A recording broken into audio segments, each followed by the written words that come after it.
Hello, I'm Vlad Sparstoria and I know things. And this giant, monstrously huge thing is the Colt Walker. The Colt Walker holds two very interesting records. The first record is that it was literally the most powerful pistol ever used by man. Until the arrival of a high-performance caliber like the .357 Magnum. For almost 100 years, this was the most powerful weapon ever used by an army. Obviously, I mean a handgun, and that's fascinating because it's ridiculously powerful. The second thing, this Colt, believe it or not, is from 1847. Of course, this is a modern reproduction by Oberty because these weapons are extremely rare. This revolver gave a second life to Colt's first failed, mind you, attempt to produce a revolver and sell it on the market. This was the weapon that proved to the United States and to the whole world that the very concept of the revolver in a military context made sense. And if there's a third record I want to tell you about, it's that this weapon, or rather the original, is the most expensive weapon ever sold in history. In fact, one of these originals, produced in only 1,100 units with the original packaging, was sold at auction a few years ago for $1,840,000. Let's move the camera and go to the studio because I want to tell you the story of this very interesting weapon, which is kind of the story of how Samuel Colt and his revolvers forcefully entered the world and the history of firearms. To tell the story of the Colt Walker, of course, we have to talk about Samuel Colt. This might be the first time we closely examine this figure's biography on this channel. Samuel Colt was born in 1814 in Connecticut, the son of a farmer who moved to the city to become a merchant. First in slaves, then textiles. His maternal grandfather was an officer in the American Army during the American Revolutionary War. Young Samuel Colt will receive a single-shot flintlock pistol from him. Colt will lose his mother to tuberculosis at age 6, and his father will remarry 2 years later. The rest of Colt's family, which was quite large, actually had a tragic fate. Colt's 3 sisters all die, the first in childhood, the second at 19 from tuberculosis, and the third by suicide. He also had 3 brothers. Here, fate was a little better because one became a lawyer and another a merchant. The third was sentenced to death for murder, but committed suicide in his cell before the execution. Let's say. By the way, the incident was a crime story that was extremely famous at the time. It was so famous that even Edgar Allan Poe was inspired by this event to write one of his 2 stories. Samuel Colt is a character, but he and his brother John Colt both deserve a movie. At age 11, he was sent to work on a farm. There, he became particularly interested in an encyclopedia that belonged to the owner. He studied it eagerly and became interested in many different technical aspects. He later recounted that it was right there, while reading this encyclopedia and having his grandfather's single-shot pistol with him, that he became interested for the first time in the design of firearms. A small but important note. Colt's story should be taken with a grain of salt because the main source is Colt himself. And he was a bit of a talker. He made up stories, tricks, legends, and he was quick to file lawsuits to defend these stories. At 15, he went to work in his father's textile factory where he learned to use and think about a series of machines. He was also fascinated by explosives, which led him to cause multiple disasters. He was expelled from the boarding school his father sent him to finish his education after setting a building on fire. At Samuel's own request, his father agreed to let him study the art of being a sailor, and he was accepted as a cadet. On the Corvo, the legend, as told by Colt himself, says that it was precisely on the Corvo that he saw the winch used for lifting, and he was inspired by that winch to make a revolver. And we know almost for sure that this story is completely false. First, because the ship stopped in London and Colt visited the Tower of London, where some handmade proto-revolvers were kept.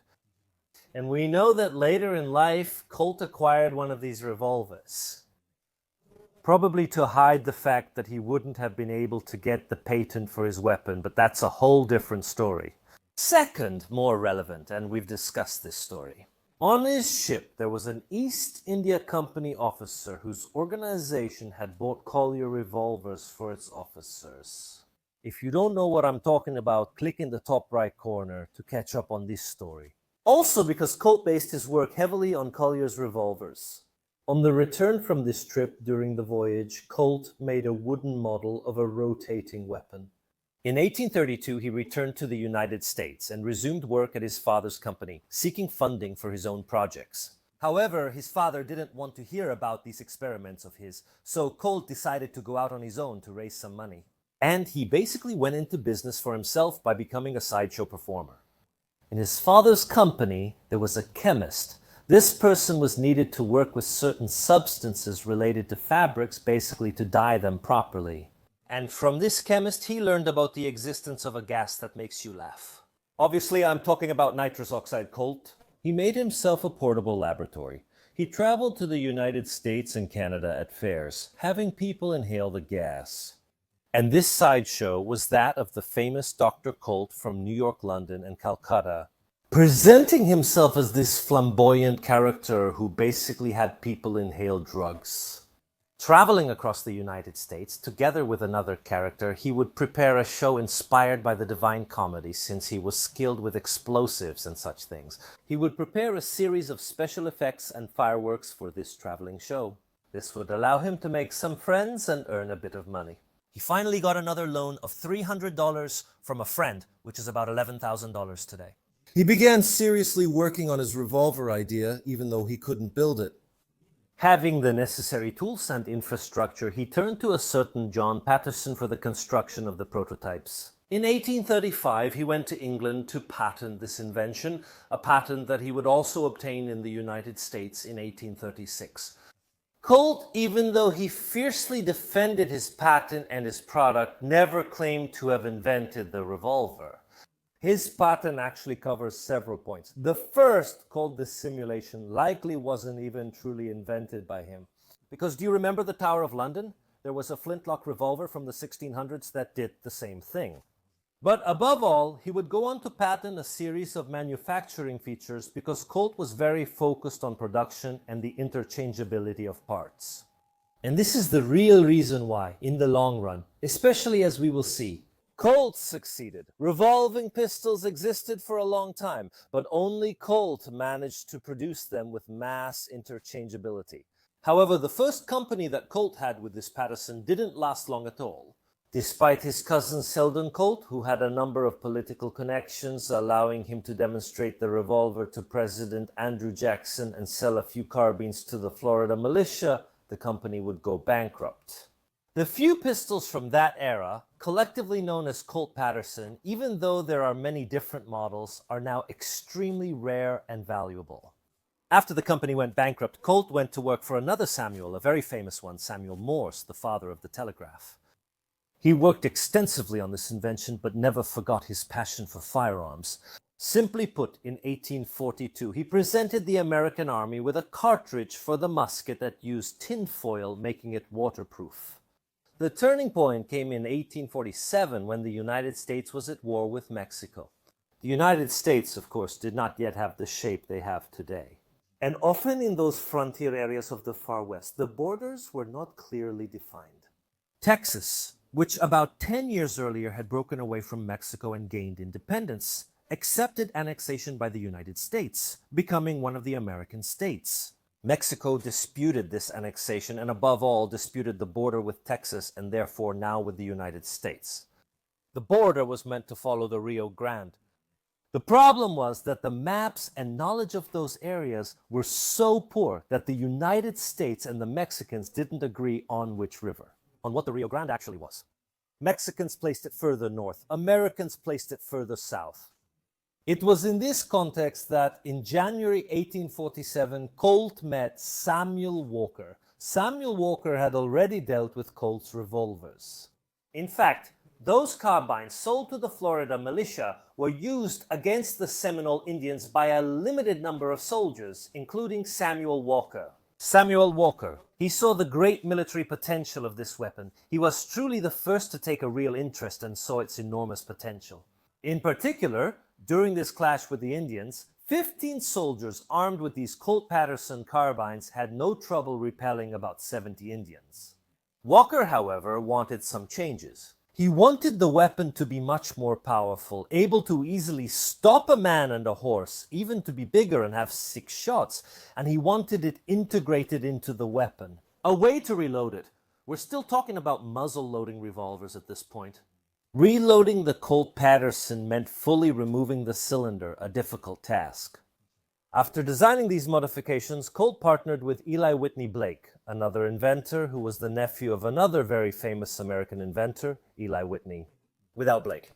They built 1,000 revolvers for the Texas Rangers and another 100 for the commercial market, so a total of 1,100. This military weapon will be a new beginning for Colt because soon after, new models and new contracts will arrive. But that's a story for another time. Let's move the camera, let's take a close look at exactly what was done. For what would later be called the Colt Walker, let's take a look at this beautiful Colt Walker, obviously the reproduction by Huberti. We have this big holster. In theory, it should have a belt to be used by cavalry. Obviously, we emphasize again that this is a weapon strictly for cavalry. We'll see during the firing test that it's not particularly easy or quick to load, also because these weapons were used at close range by the cavalry for self-defense. We could say almost it was, oddly enough, a weapon more for defense than offense, also because for offense, especially in that era, in the first half of the 19th century, people preferred melee weapons. Napoleonic cavalry usually had pistols but preferred melee weapons. As for attack, this, on the other hand, is, oddly enough, a weapon purely for defense. Even though it's a counterintuitive concept, especially for us who are used to the more modern use of firearms. I'd like you to appreciate how big this weapon is. This is my hand. As you know, I'm a pretty big guy, but this gun is gigantic. It's literally one of the biggest handguns I've ever dealt with. I'm really not exaggerating. Let's begin with our tour. We'll first check the markings and engravings, starting with the United States 1847 inscription. Then, on the cylinder of the gun, it's a bit hard to see. Let's see if I can show it to you against the light. It says Model United States Mounted Rifle, United States Mounted Rifle, because, as we mentioned, this was a weapon mainly for the Texas Cavalry, which at that time had already been annexed by the United States. The other markings like the Italian proof marks and the serial numbers are obviously part of the modern reproduction. Also because, as we said, this pistol is extremely rare, original, and damn expensive. It is the most expensive handgun ever sold in the history of handguns. So they are rich in history and extremely sought after by enthusiasts. On the back of the gun, first of all, we see this grip, this shape that seems quite strange to us, especially in modern times. Above all, it lacks a kind of spur. In a modern revolver, it's something that improves your grip on the gun. This is justified by the fact that since this is a single-action weapon, we often have to rotate the weapon in our hand to cock the hammer. It slightly helps with reloading, but as we'll see in the live fire tests, it's not very ergonomic, especially by modern standards. But keep in mind that when this pistol was put into service, this was the only one, literally the only one. Setting aside the very rare occasional exceptions of commercial firearms or the few hundred Collier revolvers that ended up in India and were used. This is truly the first martial revolver in the sense that it was conceived from scratch as a martial weapon to be used by a very specific armed force. So does it deserve credit? And also the flaws it has, which we've discussed. We'll see them now. We'll see them during the live fire test.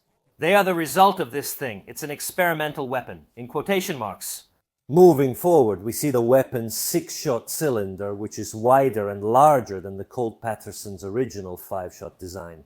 A small note, this weapon is blued. If you don't know what that is, bluing is a finishing technique. Basically, we oxidize the steel in a controlled way so that it doesn't rust, and it leaves this dark, almost black coating. We could say the cylinders of the original Colt Walker were not blued. They were all left to. Simply with unfinished steel, we could say. So if you see them, if we look at the original photos of this weapon, the cylinder is not blued. By the way, it's also a very quick way, if you have any doubts, to recognize if it's really a reproduction. Just see if it has a blued cylinder, and right away we know it's a reproduction, because it's definitely not an original. Moving forward, we have this piece that almost sticks out, we could say. This is a key that we use to disassemble the weapon for the classic field cleaning. This lever under the weapon is used to load the ammunition, especially when we are loading. We'll see it a bit better during the live fire test at the shooting range. We need to be able to push. We need to be able to push out. We need to be able to push the round in. And know that it takes quite a lot of strength. A lot of strength. So this lever, which, pun not intended, acts as a lever, helps a lot. The big flaw of the Colt Walker is how this lever is held by the weapon. In fact, it's held by this small tab that in turn has a light spring. As we mentioned, this weapon was likely the world's most powerful pistol until the .357 Magnum appeared. This little piece honestly doesn't do a good job of holding this loading rod in place. During the firing test, we'll see that the rod often comes off from the intense recoil, blocking the cylinder's rotation. Historically, it is confirmed that in real field use, both in Texas and during the American Civil War, it was used. A patch, either of cloth or leather, to keep this rod attached to the barrel. This is not a quick-loading weapon, so we don't really need this rod that much during combat, so it's better to lock it, tie it up, as long as the pistol anyway cycles and works properly. By the way, we'll also test this and you'll see it. In front, we have a fairly small and simple front sight. These sights are definitely era appropriate. Also something interesting, the rear sight is on the hammer. We don't see it when the hammer is down. We only see it properly aligned when we cock the hammer like this. The loading position is the half cock as shown here, which leaves rotate the cylinder freely to load each chamber individually. How many chambers are there? When we go to full cock, there's a small pin connected to the trigger, we could call it, that comes out and fits into these notches we see on the cylinder. In this way, the cylinder can't rotate, so we know that the firing chamber is perfectly aligned with the barrel. We can get a better look at how this weapon is made by field stripping it, of course. Now, we won't do a complete disassembly, we won't touch the trigger mechanism, because with its springs, we'd never get it back together. But what we can do is simply put the weapon on half cock. Now we can move this block, which holds everything together, to the right side of the weapon. Here it is coming out, and when it comes out, by the way, it's held inside the weapon. We can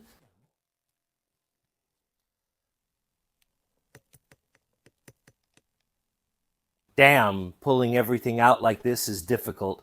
What we can do is rotate the cylinder to a half position and use the same loading lever, which actually rests between one chamber and another to get leverage. There it is. And separate the two parts.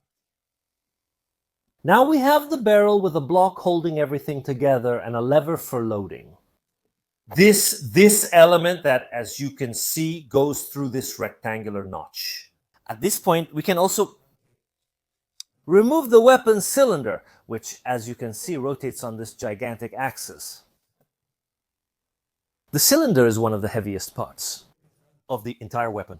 It's milled from solid metal to create 6 chambers that can withstand the pressure of 6 shots. And up to 60 grains of black powder, which is not little at all. It's a very powerful charge. There are infantry muskets from that era that easily use 60-grain charges. It's like a long gun. Picture a pistol firing with a Kalashnikov's power. I'm not exaggerating when it comes to the proportion of power and recoil.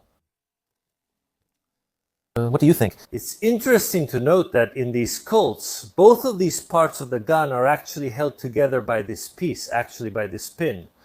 This will be especially important moving forward as technology advances to revolvers, one of the weak points of the system. In fact, some revolvers will be developed with an additional top closure, a full frame.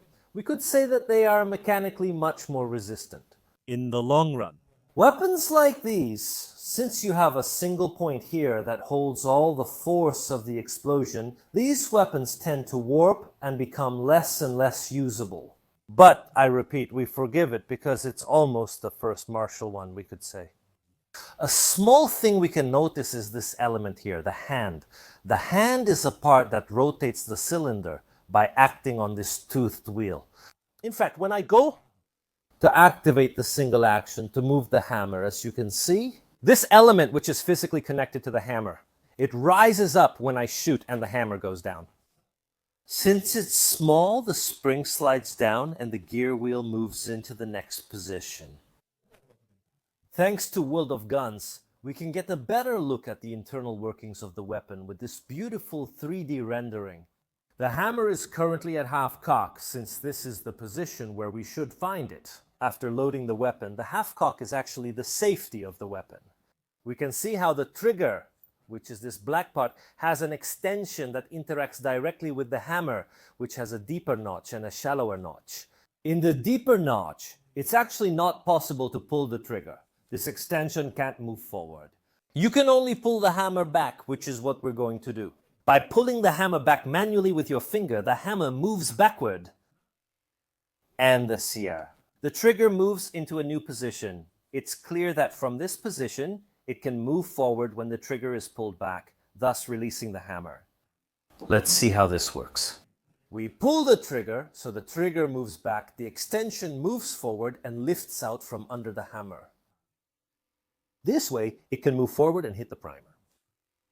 Cocking the hammer again, we can appreciate what makes the cylinder rotate. We notice how the cylinder has this notched section that is moved by this extension, which is constantly pushed forward by its spring. This is what is called the hand in English. This is the heart of Colt's patent. I repeat, Colt probably did not invent this thing, but had already seen it in London. But this is the key to his patent, because this really made the rotation of the cylinder practical. It made cocking the weapon and rotating the cylinder a single, very simple mechanical movement. Let's see what happens. This element is simply mounted on the hammer itself. When we go to cock the hammer, this element pushes up on the ratchet wheel. And when we fire, it simply goes back down thanks to the diagonal ramp on this ratchet wheel. And the spring pushes it forward, so it moves into a new position, ready again to rotate the cylinder to another position. The hammer is pushed forward by its spring, which is located in the grip of the weapon. Another very important component that is present in all revolvers is a part called the cylinder stop. The cylinder stop prevents the cylinder from rotating during the firing phases and also ensures its proper alignment. This is what these holes on the cylinder itself are for. Let's take a good look at how this component works. This component is very unique. First of all, we have a spring that has two sides. One side moves and powers this component while the other lowers. From the trigger side, let's ignore the trigger side for now. This same component is also a spring. On the side, there's an extension that fits into the cylinder's holes. On the other side, these two wings can compress inward and interact with a pin, which is an extension of the hammer itself. As I cock the hammer back, this element pushes the cylinder stop down, this extension on the hammer. Notice that there is a diagonal ramp here at this moment, as we continue to cock it. The hammer, this spring compresses and the whole element slides underneath.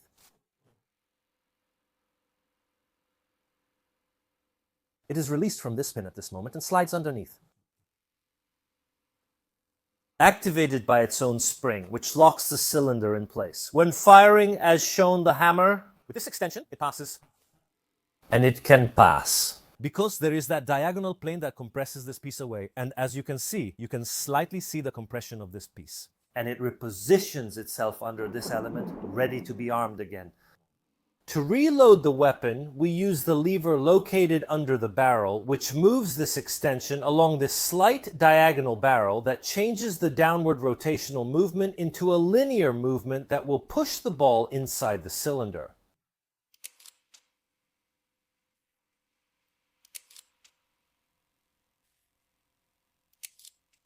Reassembling the weapon is easy, we just put it back together. The cylinder, we put... This part, I was about to put it in the barrel. Careful, we put it all together. We push it in. This locking block. Actually, the weapon is ready to use. Let's go try it out because it's a really unique weapon.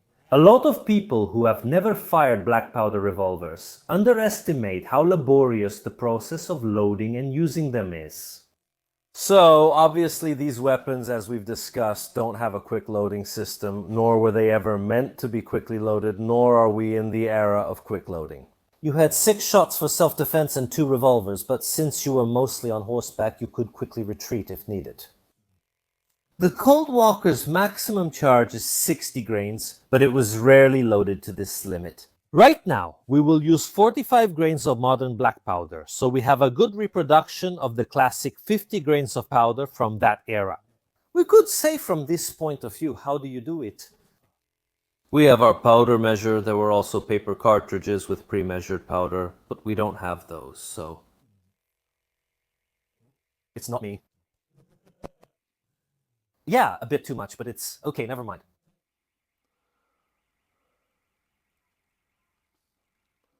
Now, let's set it halfway up so it rotates easily. And now, I hope you can see as we rotate this way. And down here is the rod.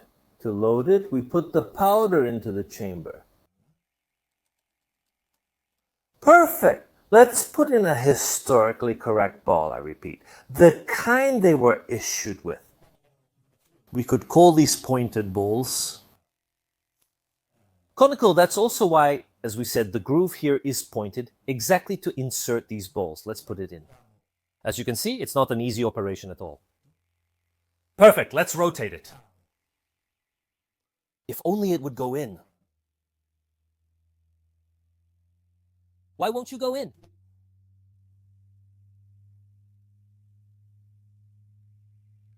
Nothing. We pretended, okay, it's in position, we did it, and then we can press it in. It takes quite a bit of strength. The ball still sticks out. Okay. And we have to repeat this operation for each room. So again, it's not a quick operation at all.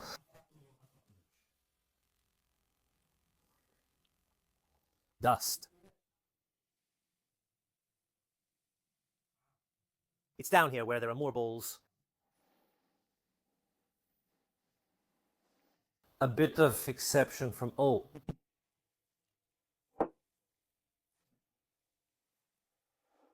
Here?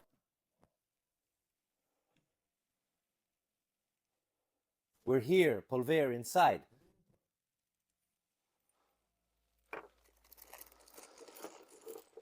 Voila.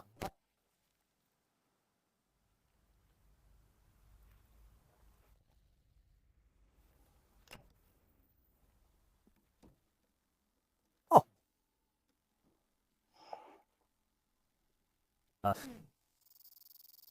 I'll do it from here, Saw. Go ahead. Film me while I set it up. If I set it up from this side, where is it? Where is it? Do it. Do what? Even a phone is fine. Let's do this. I'll take 6 right now. Look. Yes, that's what I want to do.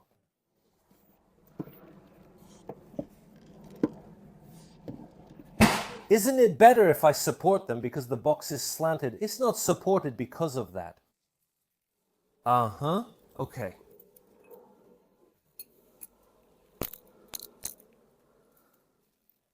They ask for hearts. They ask for order. Yes. Okay, after the long charging process, we can trigger... All right, go ahead, Santo. We can do it? Yeah, go on, wait for him. Let's see if we can fit it in somehow because they're small. Then there's also a fly that's not helping me. Holy Madonna, I feel stupid. I have no feeling in my hands. Look, okay, one is in. As you can see, reloading this thing isn't fast, but if you consider that, apparently, there were no other repeating weapons. At the time, I had 12 shots with 2 pistols. It was a big deal. A bit crushed. No, it's fine. I can see they've reached the end. Okay, good. So after the last 10 minutes spent loading a measly 6 shots into the walker, all right, let's try. I'm excited. This might be the first famous Colt. 2. The most powerful weapon, it's short until the arrival of the 357 Magnum. It's fucking heavy. It's not something you want to hold in your hand for a long time. I'd like to use my other hand, obviously, to lighten it, but let's see.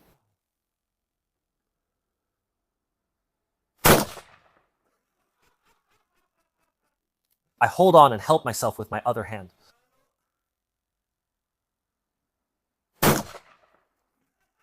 Help! It's a bit high, huh, Solar? But I hold on with the other hand because you can't. Madonna.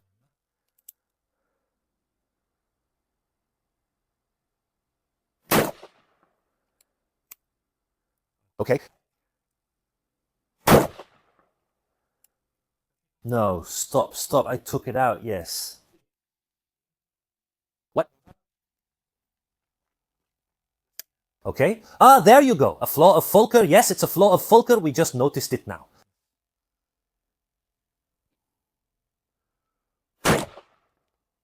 The stylus came out again. This was the historical flaw of Fulker. This spring is too weak. It's something they'll change on the Dragoon. And I think we're done, though. Except that a primer completely jammed the action. Yeah, let's take the gun apart to try to reload it. Historically, that's how it was. There's a debate in the world of gun reproductions about whether, when reproducing a gun like this Uberti, you should also reproduce the flaws of the original weapon. And it's really enjoyable. Okay, let's try to take it apart to reload it. All right, let's see. It doesn't even want to go to half cock because it doesn't want to rotate. Now, let's do it this way. Nor.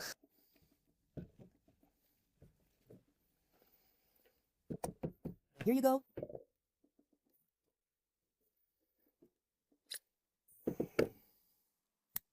Completely stuck. Yeah, more or less. It's stuck. Yeah. But actually, yeah, I can't. I think that was it. Yeah, no, it was definitely that.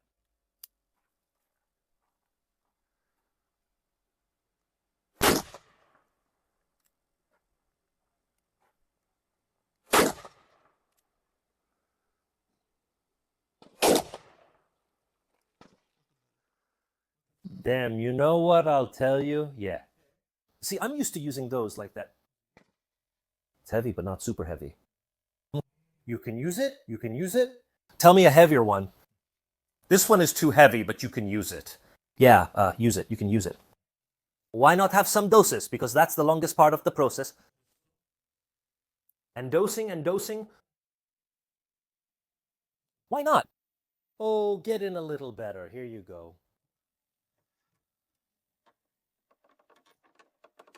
Damn it!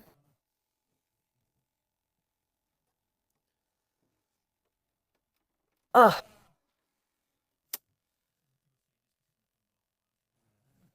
Yeah, we can't beat her enough. You cut everything, but I'll stop her swearing. It depends. Sometimes I leave them in. Let's remember, in this case, the fat isn't used for prevention. No. It's not used in this case to prevent. No, better, yes, the. Marginally better. It seems to me. Fat doesn't help to prevent. Why, anyway? No, it's the seal of the. It's the bullet that has to seal. Historically, fat wasn't used. Colt era manuals, especially for dragoons, advised against using fat. Clearly, it was said just as it was.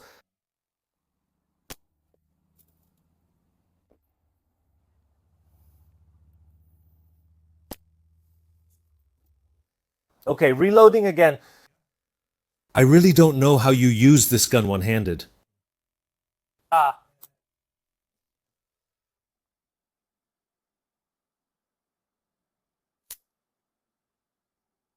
Ah, it didn't align right. Interesting. Let's try again.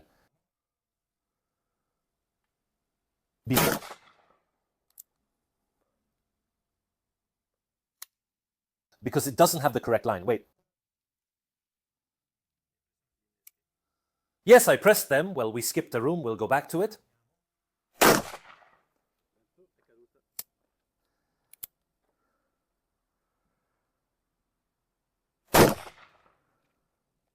No, well...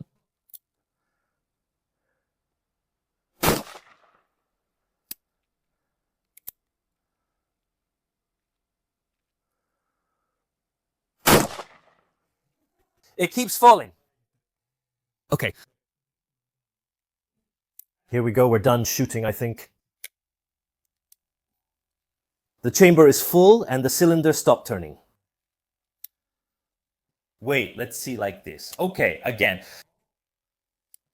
Okay, let's see if we can do it.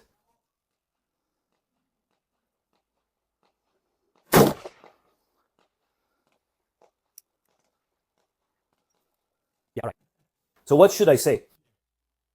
We'll stop here with the live test because it takes a few minutes to reload, but I hope the demonstration was more than enough. I have a few observations. We forgive many things about this weapon because this revolver was, let's leave it at that. The Patterson was the first to be seriously commissioned and used by a military unit. And it gave rise to the second series of Colt revolvers. Because, as we said, the first Colts, the so-called Colt Patterson, named after the company that made them, went bankrupt. No, so this gives a second life to Colt's patent. However, it has some serious flaws in its design and also in its ergonomics. First, it's clearly extremely powerful. It quickly became apparent that this level of power isn't needed. You can also reduce it. Second, there's this serious flaw with the loading rod, which historically would come off. Historically, since these weren't quick-loading weapons, they were often secured with a leather strap or wire to keep them attached. Precisely because they had this problem. Anyway, if you had to reload, as you've seen, it takes minutes, if not tens of minutes, to reload. So you take this thing off. Honestly, the strap isn't a big problem. Ergonomically speaking, it's extremely heavy. It's just that it's hard to handle when you need to reload it. But we forgive it because it's something that's damn fun. So thank you all for watching this video. As always, you guys are the ones who actually make these videos. Like the owner of this weapon, who came here to Brony today to let me try it out. He was here with me patiently, loading and reloading it. Thanks to everyone who supports the channel through subscriptions and buying t-shirts. As you know, if you shoot, these things aren't free. Thanks to everyone who likes, comments, and shares these videos. Here we're making history by telling stories. Yes, we're shooting with historical weapons, recreationally and for sport. But for many people, especially YouTube, it's seen as something very negative. This is what we do. The algorithm is what it is. So let's help it out and smash the like button. As usual, we'll see you next time. Thank you.